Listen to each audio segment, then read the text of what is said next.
सुप्रभात बच्चों, मैं नीलम सिंह आपकी हिंदी विषय की अध्यापिका। आज हम करेंगे पाठ 8 समय का महत्व का अभ्यास कार्य। बच्चों, आपको याद होगा हमने समय का महत्व नामक एक कविता पढ़ी थी, आपको याद होगा ना। तो आज हम इसका अभ्यास कार्य समझेंगे, ठीक है। चलिए, आपका पॉइंट है समान अर्थ वाले पर्यायवाची शब्द लिखो। पर्यायवाची शब्द का अर्थ होता है कि जिनके एक नाम होते हैं, ठीक है। जैसे उनके समान, जिसे हम पर्यायवाची शब्दों को हम समान अर्थी शब्द भी कह सकते हैं, जिनके समान अर्थ होते हैं, ठीक। जैसे आपका क्या है, धरती, ठीक है। तो धरती का दूसरा नाम होता है वसुधा और इसका नाम होता है पृथ्वी। तो इसी प्रकार से वसुधा, धरती, पृथ्वी जो है वो क्या है, समान अर्थी शब्द, अर्थात इनका अर्थ एक समान है। तो समान अर्थी शब्दों को हम पर्यायवाची शब्द कहते हैं, ठीक है। दूसरा है आपका विश्राम। विश्राम करना अर्थात आराम करना, अर्थात चैन से बैठना, ठीक है। तीसरा है आपका परिश्रम। परिश्रम का क्या अर्थ होता है, मेहनत करना या उद्यम करना। जब हम परिश्रम करते हैं अर्थात मेहनत करते हैं या उद्यम करते हैं, ठीक है। तो ये आपके पर्यायवाची शब्द है अर्थात समानार्थी शब्द। जैसे आपने और भी सीखे होंगे, पहले भी सीखे होंगे, जैसे सूरज। सूरज के और क्या क्या नाम होते हैं और कौन कौन से उसके पर्यायवाची हैं, सूर्य, रवि, भानु, भास्कर, है ना।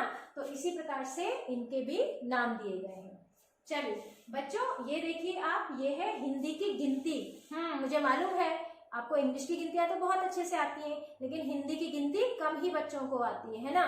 तो बेटा ये आपके सीखने के लिए है, आपको इनको लिखने की जरूरत नहीं है, लेकिन आप इसको बार बार पढ़ेंगे, क्योंकि बच्चों हमें हिंदी में भी गिनती आनी चाहिए। कभी कभी ऐसा मौका पड़ जाता है कि आपको हिंदी में लिखना पड़ता है। बहुत से बच्चे को तो बोलना भी नहीं आता है हिंदी में, है ना। कि 19 किसे बोलते हैं, 20 किसे बोलते हैं, 21 कैसे लिखा जाता है, पढ़ा जाता है। तो ये आपके सीखने के लिए है। तो आप ये क्या करेंगे, इसको बार बार पढ़ेंगे और सीखेंगे, ठीक है। और आप इसको नोटबुक में नहीं करेंगे बच्चों, ये आपको सिर्फ सीखना है, पढ़ना है। चलिए अगला देखिए, दिए गए वाक्यों में सही सर्वनाम शब्द लिखो, ठीक है बेटा।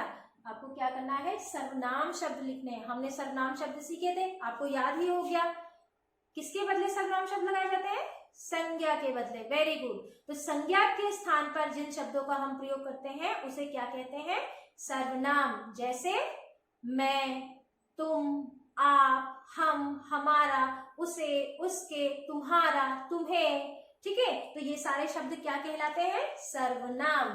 तो यहाँ पर आपको क्या करना है, आपको ये वाक्य दिए गए हैं और बीच में इनके खाली जगह दी गई है। तो आपको यहाँ देखिए, कोष्ठक के अंदर कुछ शब्द दिए गए हैं। कोष्ठक अर्थात ब्रैकेट्स, आप इंग्लिश में इसको ब्रैकेट बोलते हैं ना, हिंदी में इसको कोष्ठक बोलते हैं। तो कोष्ठक के अंदर कुछ सर्वनाम शब्द दिए गए हैं। आपको सही शब्द को चुनना है और फिर उसको वाक्य में पूरा करना है, ठीक है। जैसे मैं आपको बताती हूँ, डैश दुनिया में कुछ करके दिखाएंगे। अब क्या आ सकता है, तुम दुनिया में कुछ करके दिखाएंगे। ये तो वाक्य ही सही नहीं बना। हम दुनिया में कुछ करके दिखाएंगे, करेक्ट। हम दुनिया में कुछ करके दिखाएंगे। हम का मतलब आप और मैं सबसे मिलकर है, ठीक है। जब हम बोलते हैं तो हम का मतलब सबके साथ हम खुद को भी उसमें डालते हैं, उसको प्रयोग करते हैं। मैं कुछ करके दिखाएंगे तो नहीं हो सकता, ठीक। इसी प्रकार से कल डैश एक सपना देखा है। अब यहाँ पे क्या आएगा, कल वे एक सपना देखा है, कल यह एक सपना देखा है, कल मैंने एक सपना देखा है, ठीक है। तो यहाँ पर क्या शब्द आएगा, मैंने सर्वनाम आएगा। इसी प्रकार से डैश बहुत मेहनत करनी होगी, तो मेरा बहुत मेहनत करनी होगी, बिल्कुल सही नहीं लग रहा है। तुम्हें बहुत मेहनत करनी होगी, ठीक है। क्या आएगा शब्द, तुम्हें बहुत मेहनत करनी होगी, उनकी बहुत मेहनत करनी होगी। बच्चों, जब भी आपको ऑप्शन दिया जाता है आप सारे ऑप्शन पढ़ के चेक किया करो, ठीक है।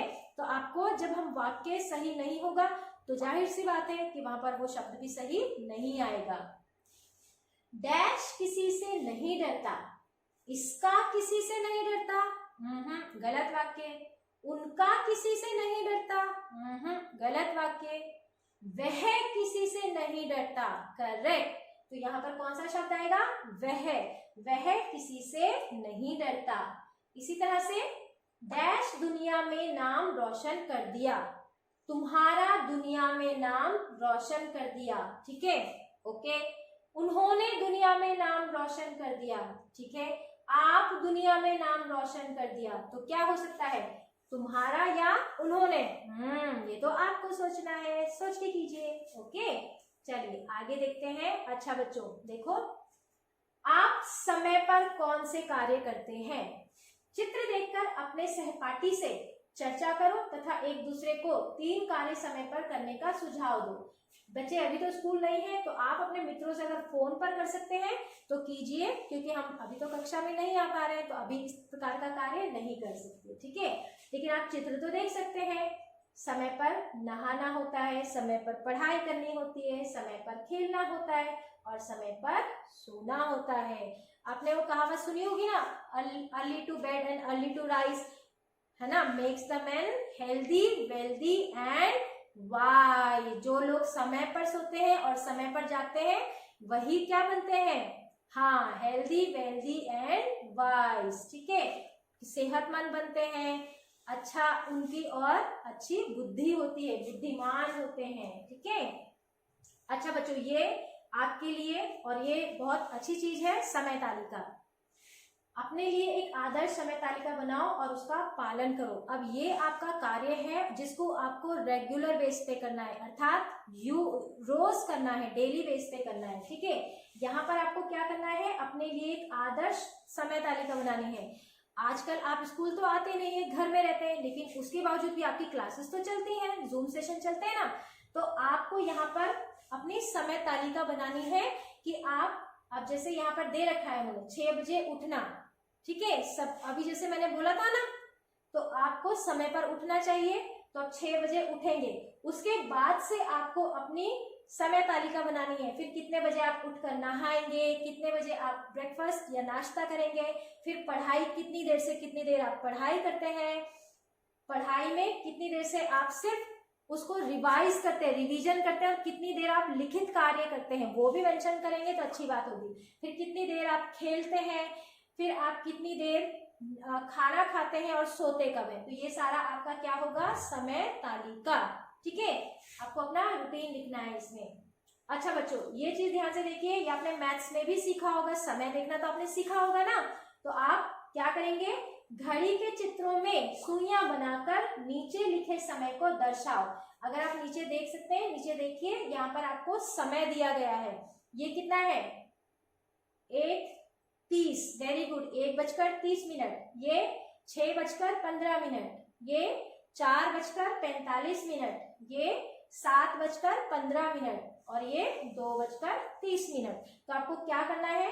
ये जो चित्र आपको दिया गया है, आपको इसमें सुइयां, ठीक है, आपको घड़ी की सुइयां, जो घड़ी के कांटे होते हैं ना, वो आपको ड्रॉ करना है, ठीक है। और जो समय दिया गया है उसके अनुसार आपको घड़ी की सुइयां बनानी है। अगर आप दिखाना चाहते हो 1:30 बज रहे हैं, तो बड़ी सुई कौन से नंबर पर होती है, छोटी सुई कौन से नंबर पे होती है, ये आपको दिखाना है बच्चों। और मैं फिर आपको बोलूंगी, किसी भी पाठ को हम एक बार में नहीं समझते, या किसी भी कार्य को हम एक बार में नहीं समझ सकते। हमें उस चीज को सीखने के लिए क्या करना पड़ता है? बार बार अभ्यास करना पड़ता है। तो आप जो भी कार्य आपको दिया जाता है, आप बार बार उसका अभ्यास कीजिए, तभी आप सफल हो सकते हैं, ठीक है। सुना था ना, परिश्रम करने से सफलता प्राप्त होती है, तो वही आपको भी करनी है। Thank you.